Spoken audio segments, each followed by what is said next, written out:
Hello, I'm Oliver Colling, and this is my 70s TV childhood.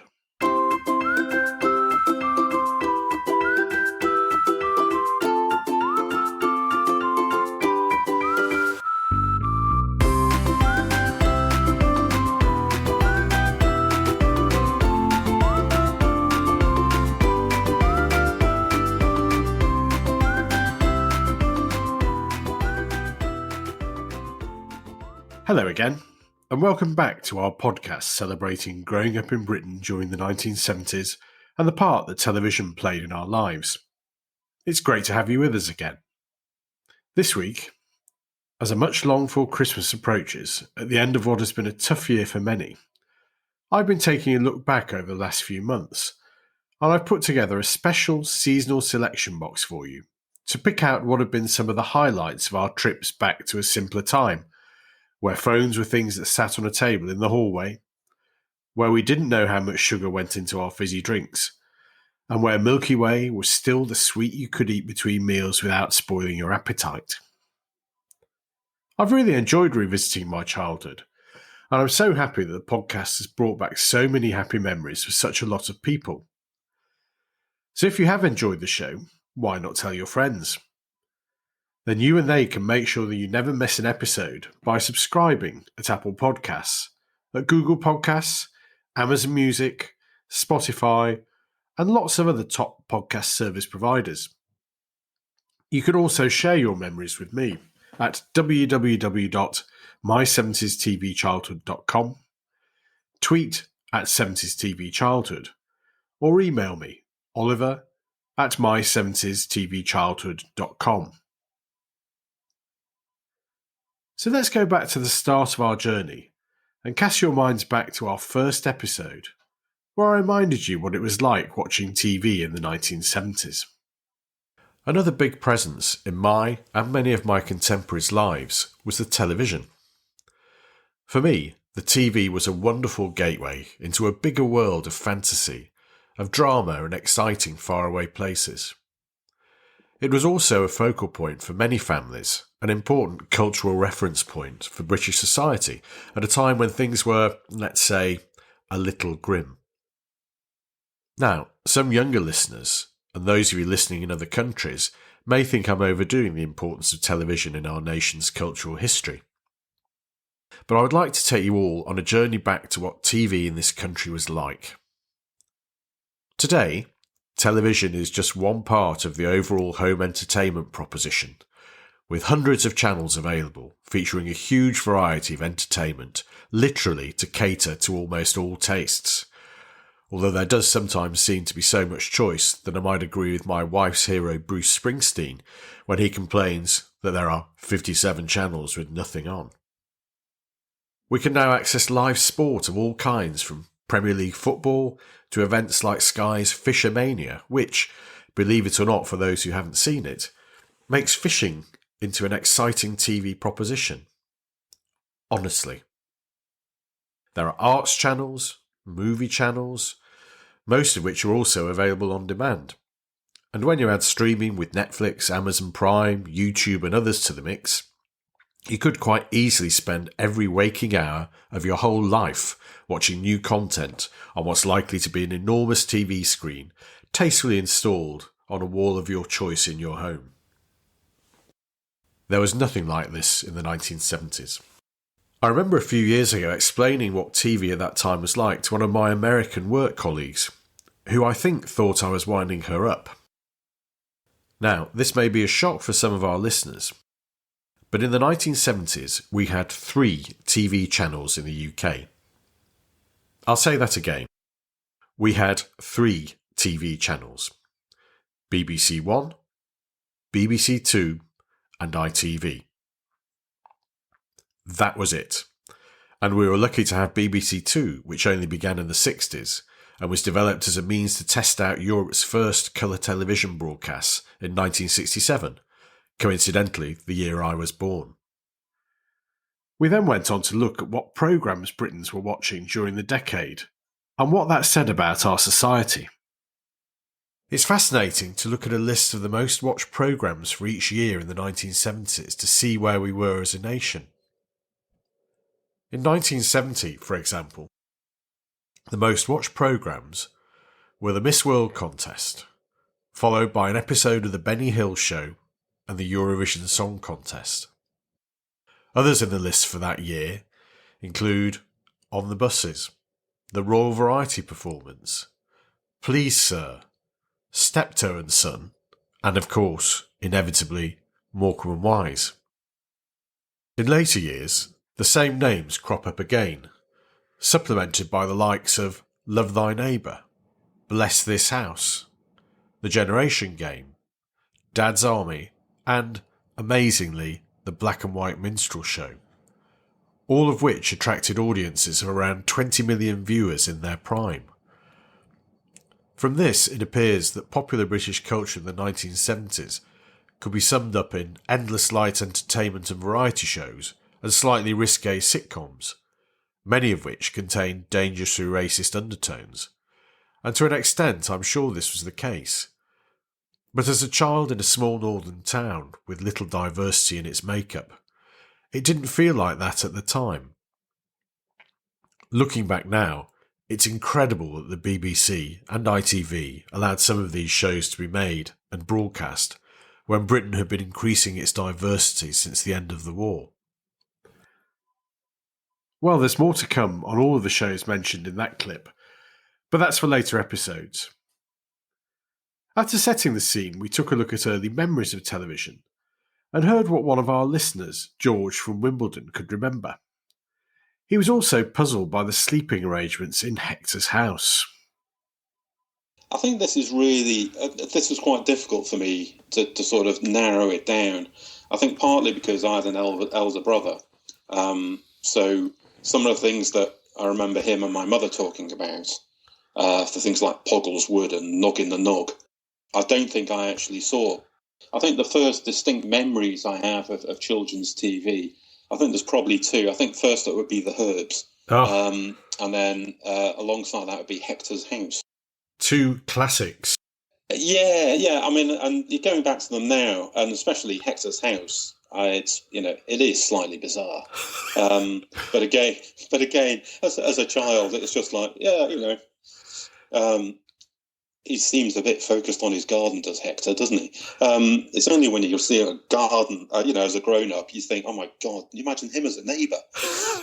So tell us about Hector's House, for those who don't remember it. What was the premise of Hector's House? As I remember it, and this is something else I remember from, you sort of started appreciating. There's a lot of children's TV around that time.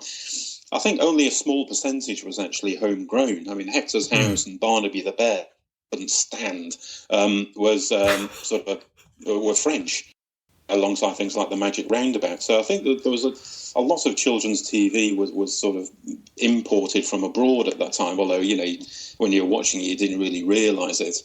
But Hector's House was, funnily enough, it was about a house owned by this dog called Hector. Although I don't think you actually ever saw the inside of his house. I think it was always just focused on his garden, about which he was very particular. And the other main characters were, I think, his next-door neighbour, Kiki the Frog. Kiki the Frog, I remember Kiki the Frog. Who seemed to be quite relaxed about property rights and things like that. And then Madame Zaza, who was the cat.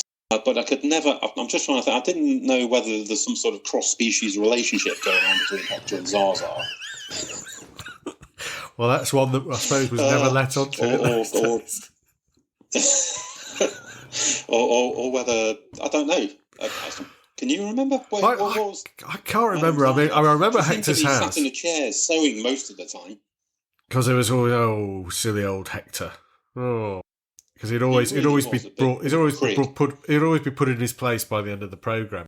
But yes, I suppose perhaps I was a bit innocent in those days. I never thought about any kind of relationship between any of the characters of that kind. But yes, I mean they were French after all. Well. Our episode on Watch with Mother brought back lots of memories for you.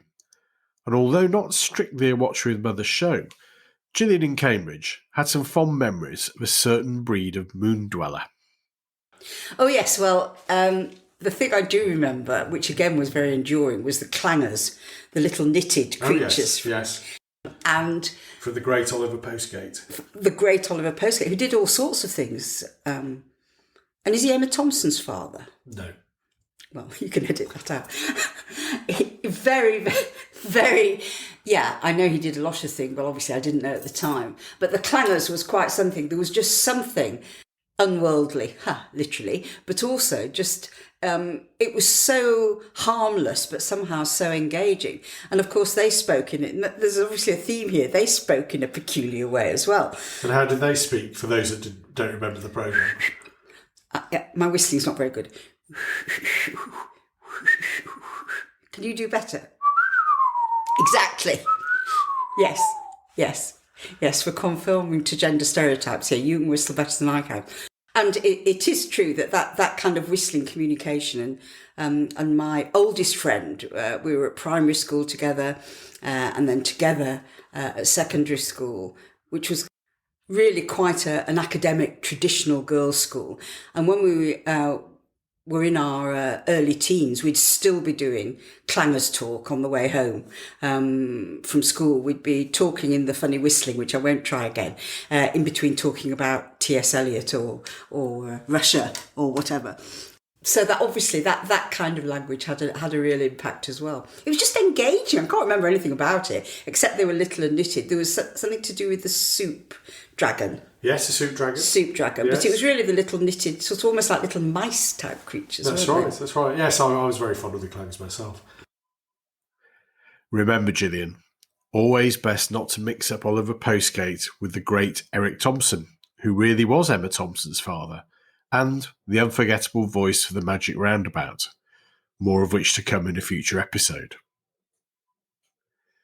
One of the biggest responses I've had from listeners was from our episode dealing with public information films. Frankly, I've been staggered by how many of you remember these films by heart and how important they were to you in your memories. Alongside The Amber Gambler, Tufty, Green Cross Man and Charlie the Cat, you mentioned a host of other films to me.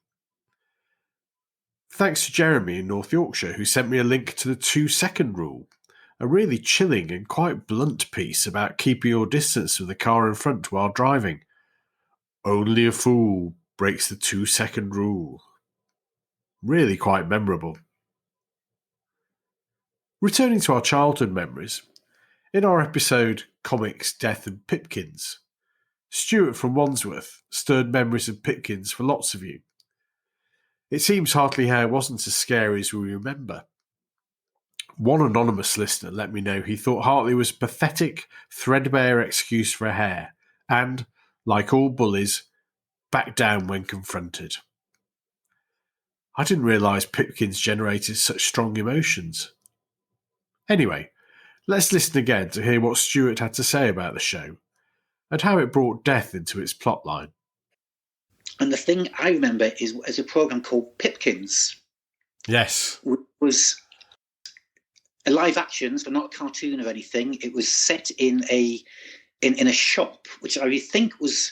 It had a look of an antique shop, but I think it was like the shop of a puppeteer, and he made puppets. At least that's what the first series was. Mm. And the puppets, he made the puppets and they sort of came to life. And they were, in effect, glove puppets in the end, was that how it was actually made. But the characters involved and the accents of the characters and the interaction old Mr. Pipkins had with them was really quite lovely initially. And the characters I remember were Hartley Hare, who I think had a Birmingham accent.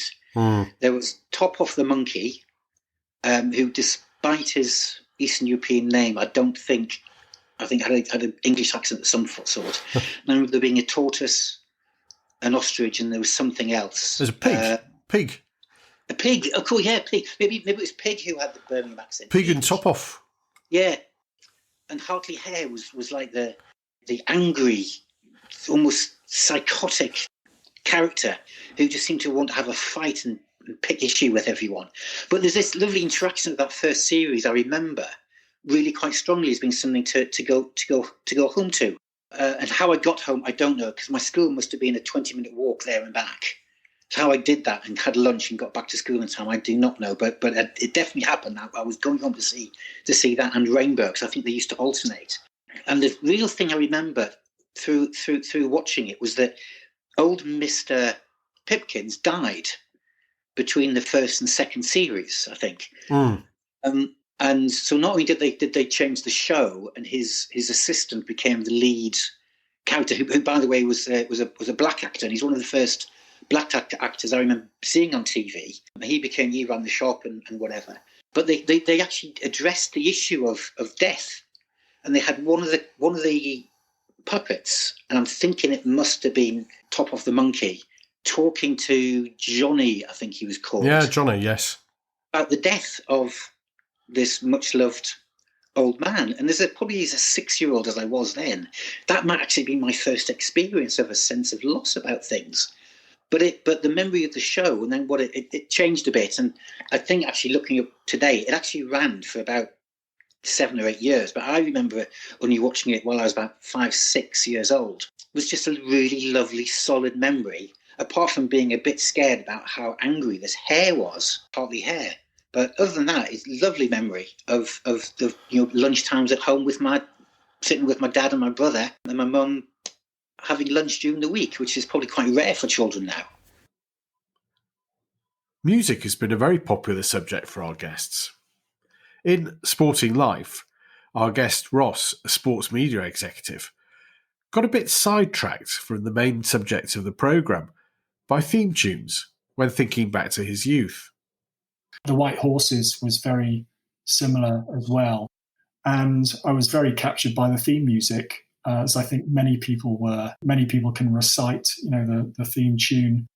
Oh, that's lovely, lovely memories. And the theme tune to White Horses, I remember that very well. La la la la la da da da da dee dee dee. I've no idea what happened in any of the episodes. No, I know none of the storylines. I can picture the girl and her uncle who ran the stud farm. I did pull out the lyrics though to White Horses. If you want to hear those, because these will take you back. Absolutely. And you'll hear the theme tune in your head as I'm saying them. Hopefully, on white horses, let me ride away to my world of dreams so far away. Let me run to the sun. So when I can only see the grey of a sad and very lonely day, that's when I softly sigh. On white horses, snowy white horses, let me ride away. It's great. Oh, that's brilliant. That's brilliant. As I say, I can imagine all of our listeners, the tune will be going through their heads now, probably for the rest of the day. Yeah, probably best I don't sing it. Are there any other programmes that stick in your mind? Well, just on the theme of black and white and foreign and great theme music as well, is Champion the Wonder Horse. That again, American programming. When you look at what we were watching when we were very young, American programming wasn't a big part of that for me. So I guess shows like Champion first introduced me to the big vistas of the American West, big skies, big mountain ranges. Again, not really following the storylines that much, but my goodness me, every time the theme music came on and you saw Champion thundering across the savannah, it was something that I always tuned into. That again was a great show with a great theme tune. I've got here as well if you want to hear it. Go on. Now you'll hear again the music in your head. Like a streak of lightning flashing across the sky, like the swiftest arrow whizzing from a bow, like a mighty cannonball he seems to fly. You'll hear about him everywhere you go. The time will come when everyone will know the name of Champion the Wonder Horse. We also featured Top of the Pops in And Still There at number 1. And in our episode All the Right Notes, top international music impresario Mark from Wiltshire devoted a whole show to the memory of theme tunes, including a famous theme from a detective show. A final word on detective shows, and for me, the very first 45-inch single I think I ever remember, if not ever remember buying. No trip to Amsterdam is now ever complete without a quick blast of Eye Level to get us right in the mood.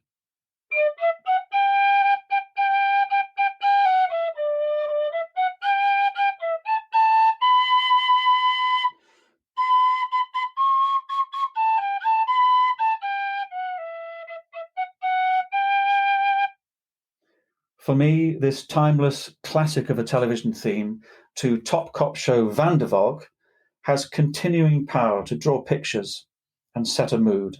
Selected by Thames TV and written by Jan Stuckart under the name Jack Tromby, it is partly based on an 18th century German-Dutch nursery rhyme, now combining with the opening few bars of a famous Mozart aria from the Marriage of Figaro, as well as a newly composed top line, giving us the very best of not two but three worlds. Oxford-educated Simon Park arranged and conducted it for orchestra. The theme became an instant hit and immediately shot to number 1 in the singles chart in 1973. Mark should have also added that Eye Level has been murdered by school orchestras ever since. Don't forget, you can listen to the playlist which accompanied the show by going to Spotify and searching for the My 70s TV Childhood Soundtrack playlist. We've had some great guests and some lovely memories over our first 14 episodes, so if you've missed any, you can catch up over the festive holidays. We will be having a Christmas special edition in the run-up to the big day, but then I'm planning to let you have a bit of time off for good behaviour before coming back in the new year. But more about that in our next episode. For now, I'd like to finish by going back to our episode Grow the Lightning Tree, where my guest Carol remembered her childhood obsession with horses and the shows Follyfoot and the Adventures of Black Beauty. She also shared a lovely memory of growing up in a village on the west coast of the Scottish Highlands.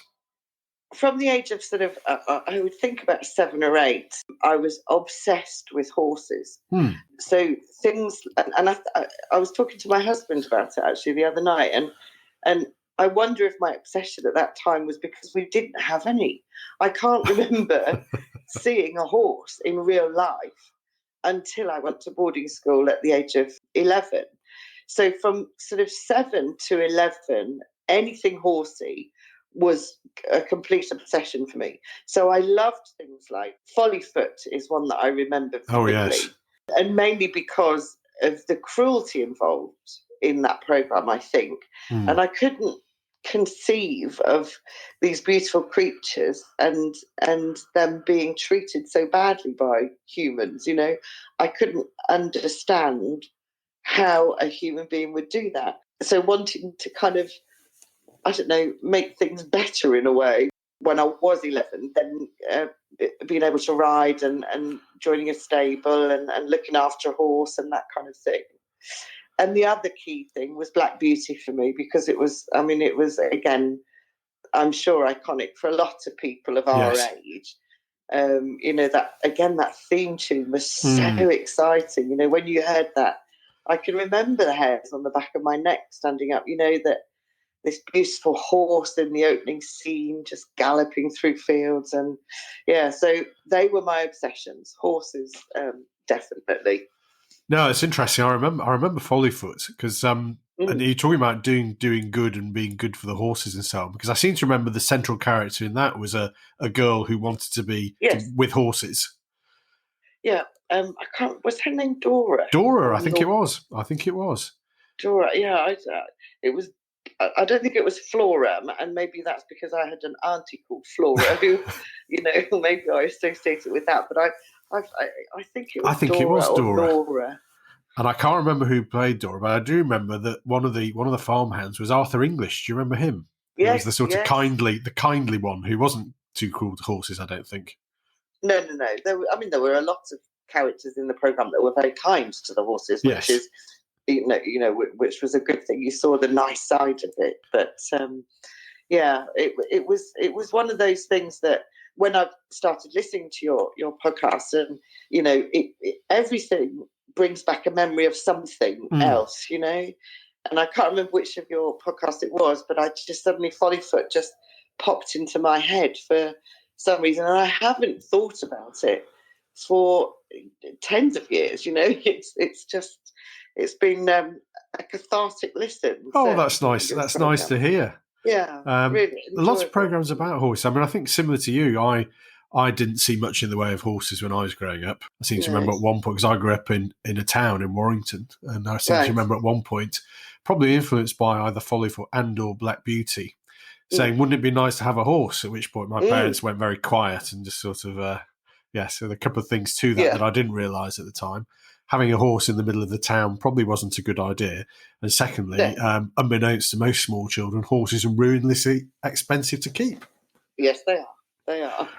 So I was the happiest days of your life is buying your first horse, and the second happiest is selling it, I think. And I remember they don't earn you much. I remember Follyfoot had a great theme tune as well. The lightning tree. Yeah, Grow the Lightning Tree. Yes, yeah. And I can't remember what that had to do with the programme, other than there was a tree on the farm that had been hit by lightning. But I don't really... I wonder where that theme tune came from, whoever wrote it. I think that was probably it. The fact that one of the features of the farm was this lightning tree. Somebody written a good song about it. Yeah. If any listeners do know, please let me know. Yeah, it would be really Carol and I would love to know. Out. Yeah. Yeah. But the Black Beauty theme tune was amazing. And I think that was also, I think in the 70s, the programmes themselves, when you look back on them now, with a couple of exceptions, they weren't brilliant. They weren't as intelligent and as cleverly put together as programmes for children are now. They were just very simple in the main. I think Black Beauty actually was quite a gothic, kind of dark sort of thing, really. But the music, I think, was quite integral. You always knew when there was a tense scene coming because the music changed, and you know, and it got you quite sitting on the edge of your seat thinking, what on earth's going to happen now, you know? Yes. So music, I think, in these programmes were quite important, actually. Absolutely. So what other memories did you have? So, again, living as I did in a very sheltered, very happy village, I was keen, obviously, not just on the horses, but of travel. And my grandfather, my papa, was a captain on a private... well, we'd call it a yacht nowadays. Back in those days, I don't think it was a very grand one. But anyway, he used to go off travelling, you know, and I used to always go down to the quayside to wave him goodbye. And I used to think, where is he going? You know, what exciting things was he going to see? And that came from programmes like Robinson Crusoe. You know, the idea that this guy went to live on this deserted island, and he built himself an amazing fort, I remember, but he couldn't build a chair. I do remember silly things like that, watching him trying to build a chair. My father was the carpenter, so, you know, building a chair to me was a simple thing. But anyway, and I used to wave goodbye to my papa, not feeling trepidatious that he was going to get in a shipwreck, but just what was he going to see? Who was he going to meet? What adventures was he going to get into? What I know now is that he didn't really go further than Glasgow. So I think the Crinan Canal was about the most exciting part of the world that he saw. But in my head as a child, as a 7-8-year-old, he was going to do these amazing things. And so I was keen on programmes about travel. What lovely memories. Thanks to Carol and to all of my guests who've joined me on My 70s TV Childhood. If you'd like to share your memories or even join me on the show, let me know at www.my70stvchildhood.com. Tweet at 70s TV Childhood or email me, oliver@my70stvchildhood.com. I'd love to hear from you. So that's all for now. Take care, stay safe, and join me again soon on My 70s TV Childhood.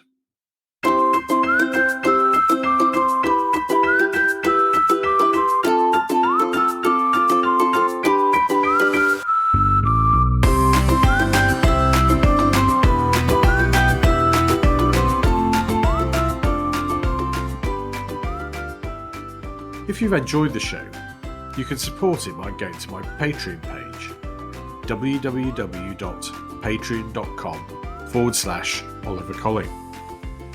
For £2 a month, you can become a Tufty Club member, get a shout out on the show, and not get run over like Willy Weasel does. Silly Willy.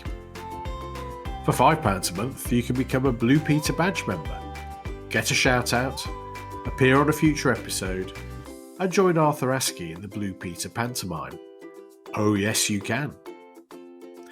All memberships are entirely flexible and be cancelled at any time. Thanks for your support.